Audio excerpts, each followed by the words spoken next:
Thank you.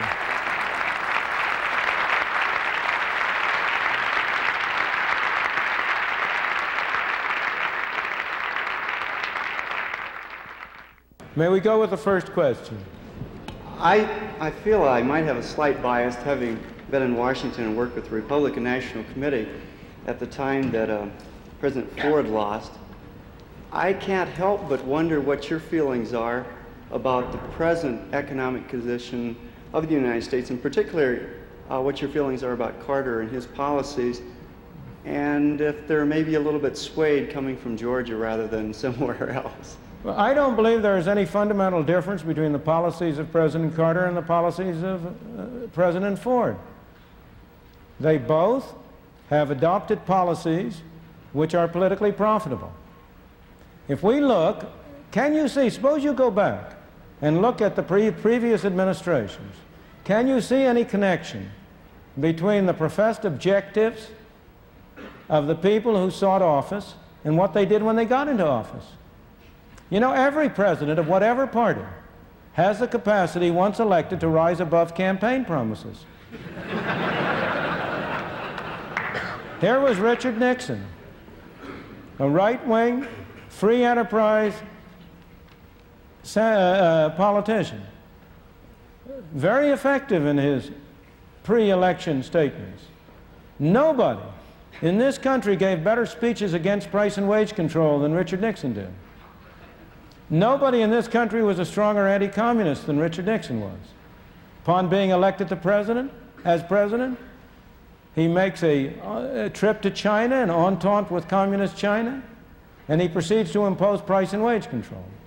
Here is his successor, Jerry Ford, a splendid congressman, a fine man, a man firmly in favor of a free enterprise system.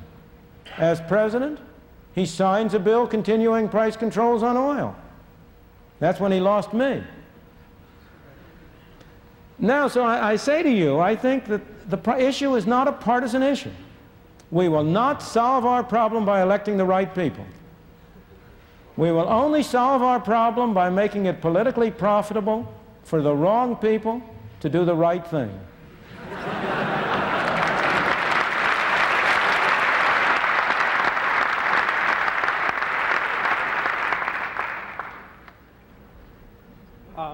How do you do? In light of pressures from the ecology and population, how should this alter the economic policies of our country? We have spent the past 2 days driving across the Middle West, the empty spaces of Nebraska and of Wyoming, and I must say pressures of ecology and population were not very obvious to us as we drove across.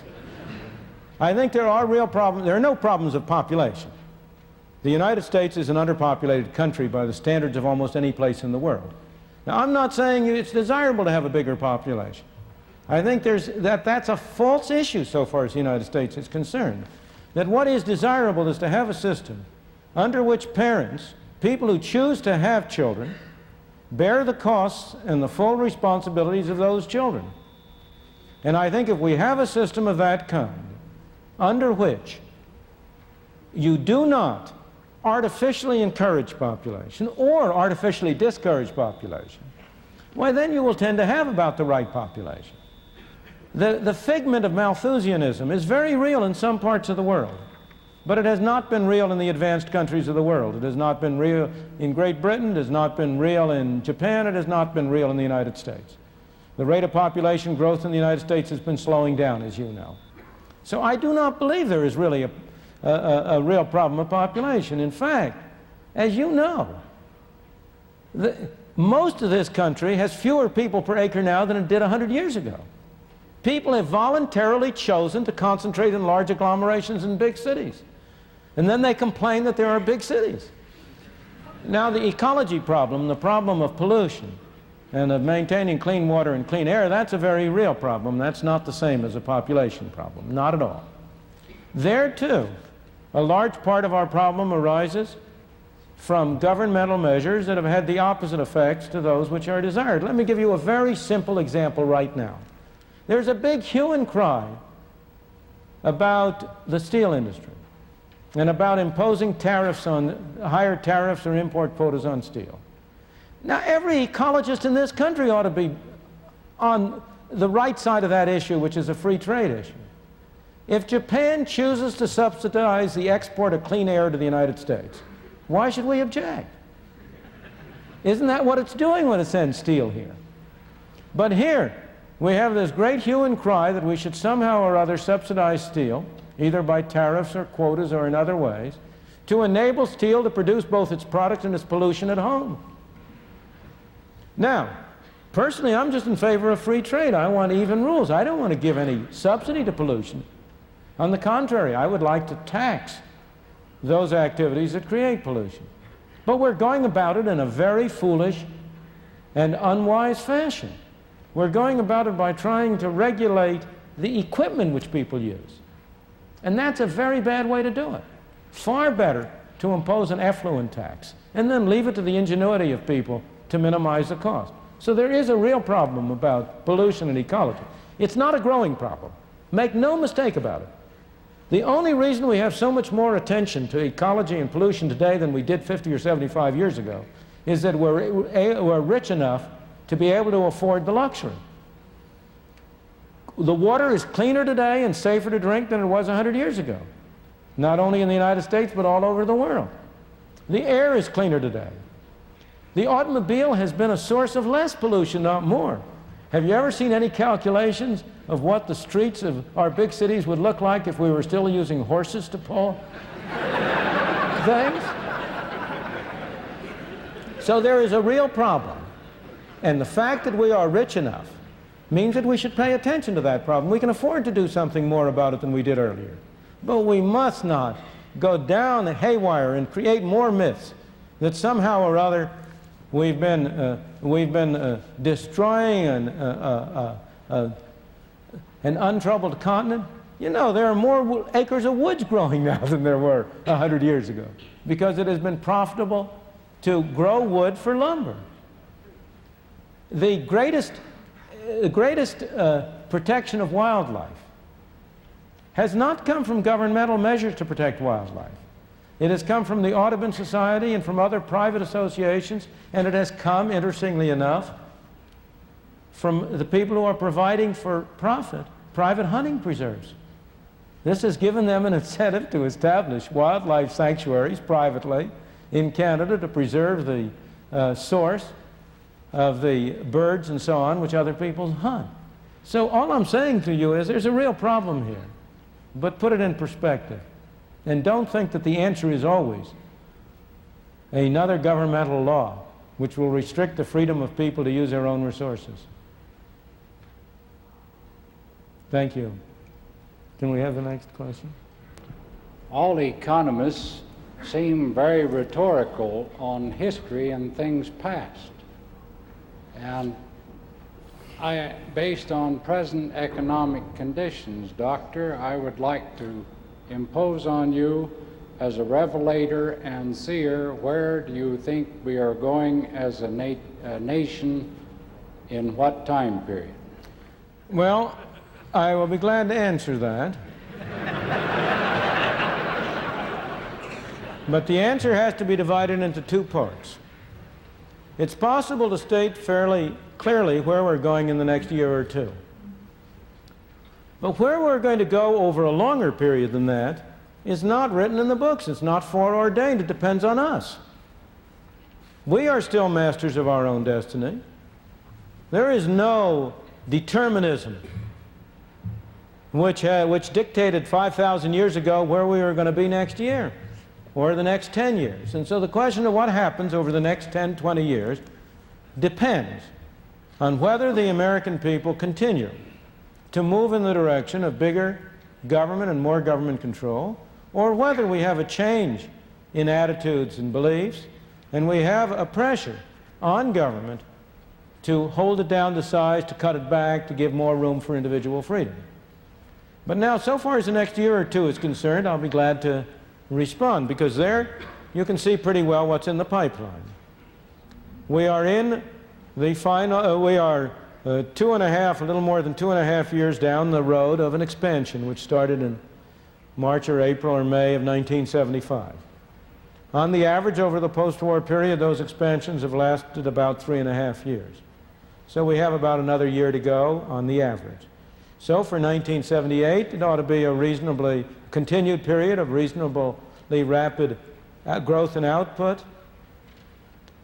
It is also a period when we will be facing increasing inflation. Inflation we can predict for a longer period than most other things, because inflation in any year tends to reflect monetary growth of 2 years earlier.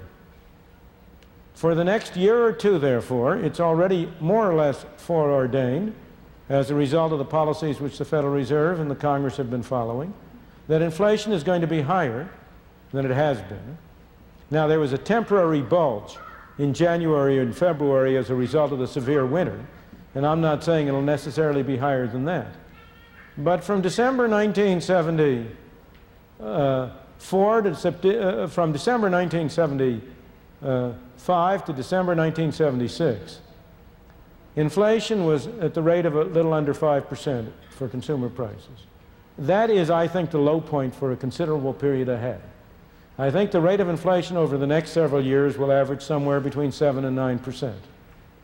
Since interest rates tend to move up or down with inflation, I expect interest rates to be rising and to be higher than they are now. Of course, interest rates are extraordinarily low right now by any real terms, in any real terms. But to go along your line, that's more or less the prospect for the next 9 months in respect, or a year in respect of real output, for the next 2 years in respect to prices. What are the imponderables and uncertainties in that picture? Well, the first and most important imponderable, I believe, is the energy problem. It's, again, a case like the Great Depression. The energy problem is not a technical problem, it's not a physical problem, it's not a problem produced by private business. It's a problem which was produced primarily, you will be surprised to find, by Richard M. Nixon on August 15th, 1971, when he imposed wage and price controls. And the only element of those wage and price controls that still exists of any significance is a control on the price of oil. If you had never had that wage and price control and never had the price of oil controlled, you would not be having any energy problem at all. You know, economists don't know much, but there's one thing we know very, very well, and that's how to produce shortages. Tell us what you want a shortage in. If you want a shortage in lettuce, we'll set a maximum legal price for lettuce below the price that prevails in the market, and I guarantee you you'll have a shortage of lettuce. You want a shortage of housing? In New York City, we'll set a maximum price, rent control, a maximum price on rent, you'll have a shortage of housing. You want a shortage of funds available to borrow for mortgages? Just have a usury law that sets a maximum limit on the interest rate that may be charged. And if that usury law sets a limit below what would otherwise prevail in the market, you'll have a shortage of funds available for mortgages. In the same way, if you want to have the appearance of a shortage in oil, just set a maximum price on oil. Make it unprofitable for people to produce it. Make it profitable for people to use it.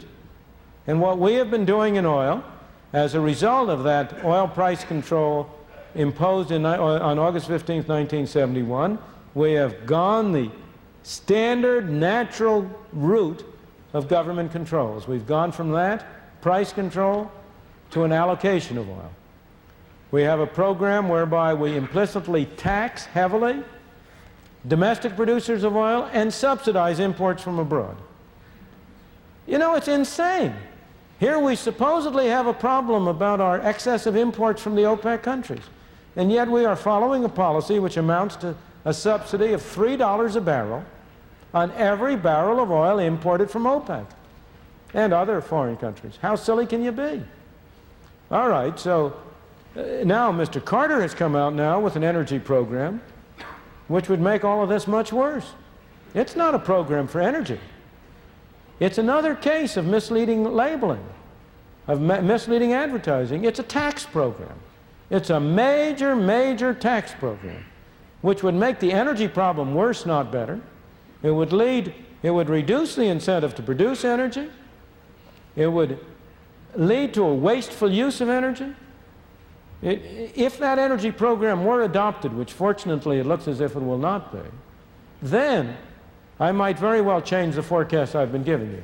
Then I might expect a recession to develop in 1978, and I might expect under those circumstances double-digit inflation by 1979.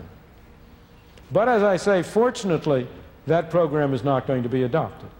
However, unfortunately, a sensible program isn't going to be adopted either.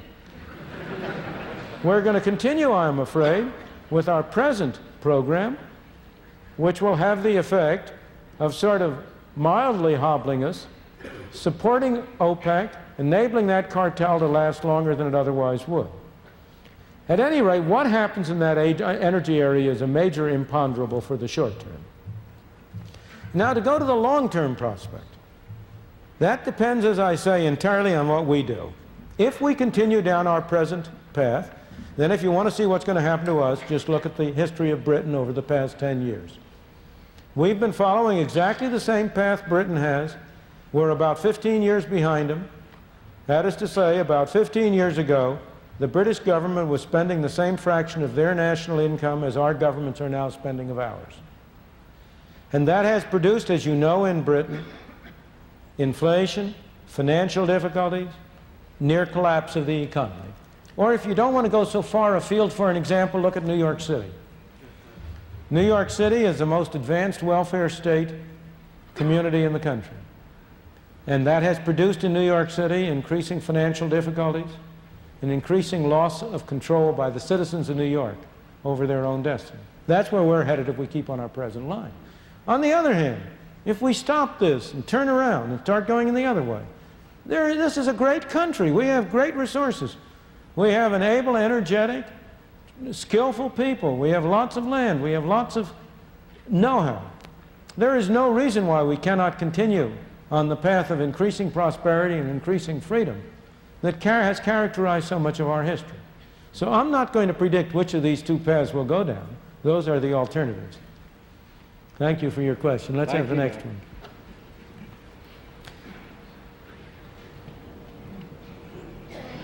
Well, it touched on what I was going to ask on, and say as far as where we're going, say England, I was going to mention that. But I would like to ask, if we were able to turn this around, which I don't know if we'd be able to, do you think we could maintain a decent balance of payments? You know, not the balance of payments is no problem. Again, that's only a problem of pricing. How do you get a balance of payments problem? The same way you get a problem in oil or in houses or in lettuce or wheat or anything else, by fixing the price. We had balance of payments problems so long as we had fixed exchange rates. The price, the relevant price in this case, is the exchange rate between the US dollar and other currencies. And we had balance of payments problems as long as we had a fixed exchange rate. Now, fortunately, this is a good thing that Mr. Nixon did on August 15th, 1971. You have to look at both sides. And the good thing he did was to close the gold window, to end the attempt by the U.S. to maintain a price of $35 an ounce on gold, which also had the effect of ending the fixed exchange rates between the dollar and other currencies. Now, so long as we have a freely floating exchange rate, there is nothing of less significance in the balance of payments. The market will fix it. If we are buying more goods abroad than people want to buy from us, then foreigners are accumulating dollars. Then what will they do with those dollars? They will try to buy their own currencies. In the process, they will bid the price of their own currencies up. The effect of that will be to make their goods more expensive to us, and our goods cheaper to them, and that will restore balance. So what you're saying is that the problems are caused when governments go contrary to natural laws. Well, no, let's not say that. Let's not put it that way. That makes it too easy, because we don't really know what these natural laws are. The problems are caused when government acts in a bad way, in a way that specifically distorts the incentives and the opportunities open to people, because there is a real room for government. We need government. We need government to do the right things. And now we have to examine and analyze what are the right things to do. We need government to protect one man from being hit over the head by another man.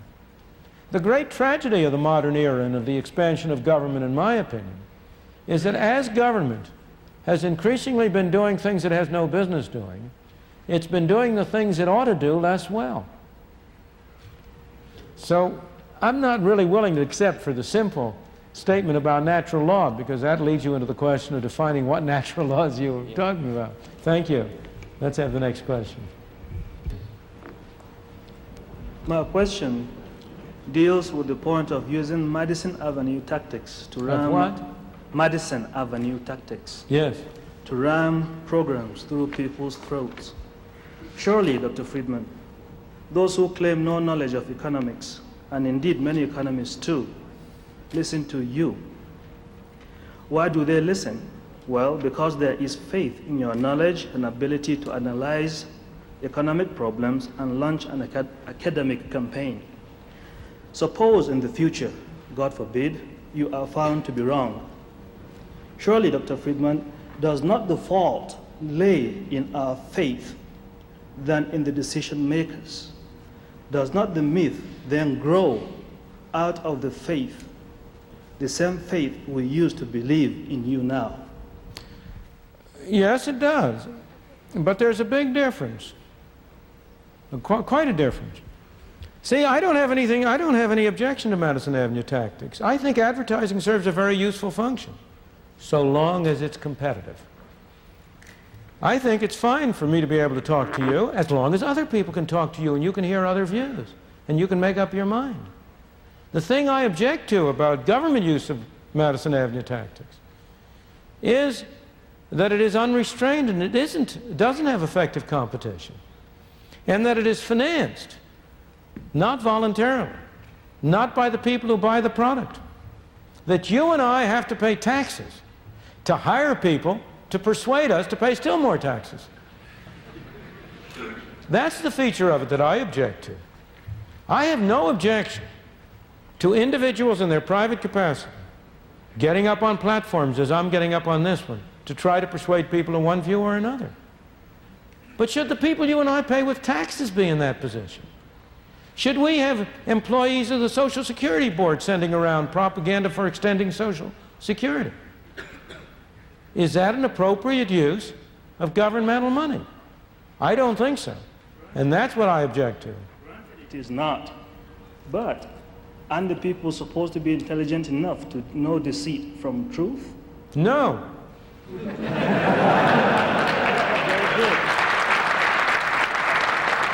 They are supposed to be intelligent, excuse me, they are supposed to be intelligent enough to choose among alternative purveyors of supposed truth.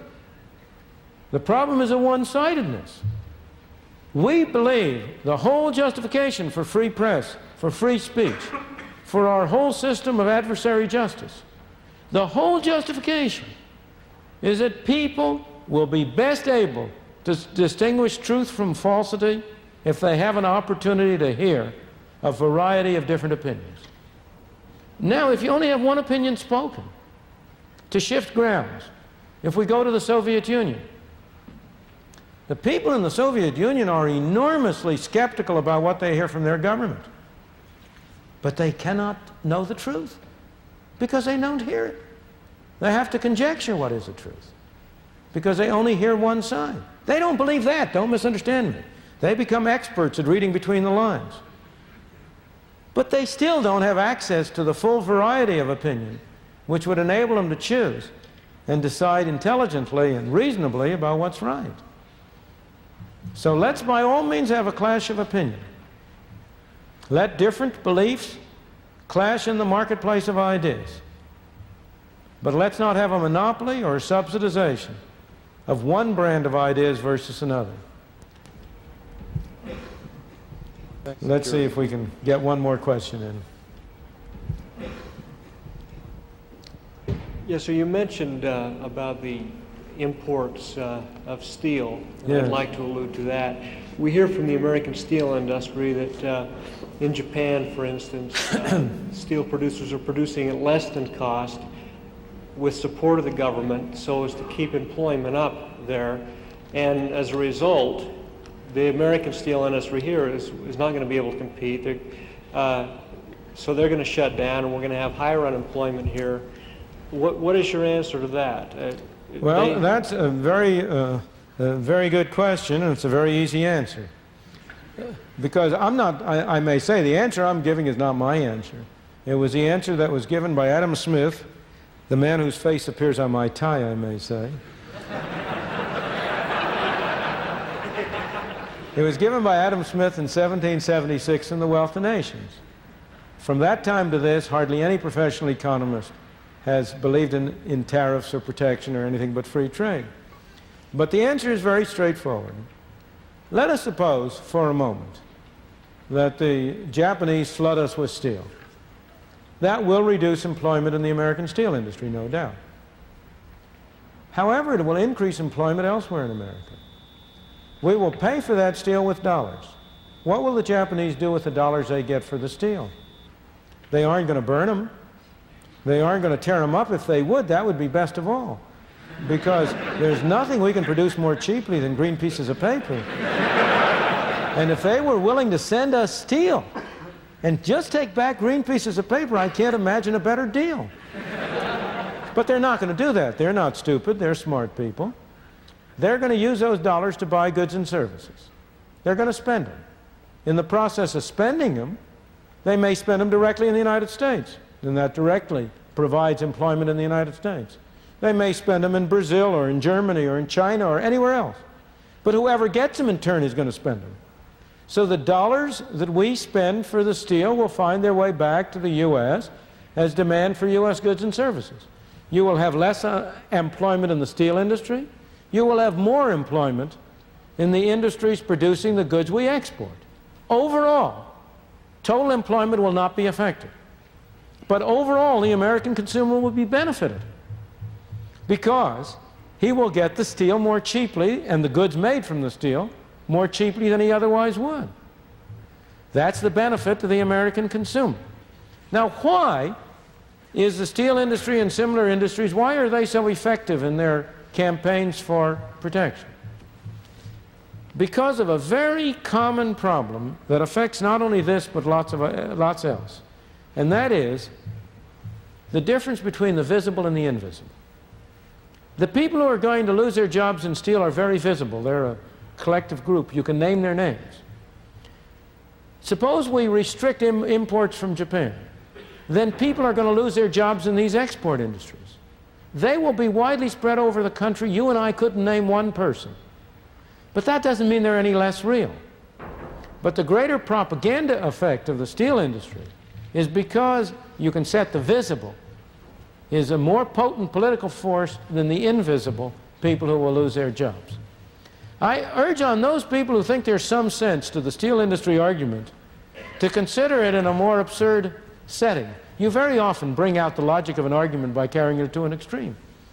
You know, you could have a great employment in the city of Logan, Utah, of people growing bananas in hothouses. If we had a high enough tariff on the import of bananas, it could become profitable to build hothouses and grow bananas in those hothouses. That would give employment. Would that be a sensible thing to do? If that isn't sensible, then neither is it sensible to artificially restrict the import of steel. Now, with respect to the charge that the Japanese government is subsidizing the export of steel, number one, is very dubious that it's true, but suppose it were true. Then that would be a foolish thing for the Japanese to do from their own point of view. But why should we object to their giving us foreign aid? We've given them quite a bit. Thank you.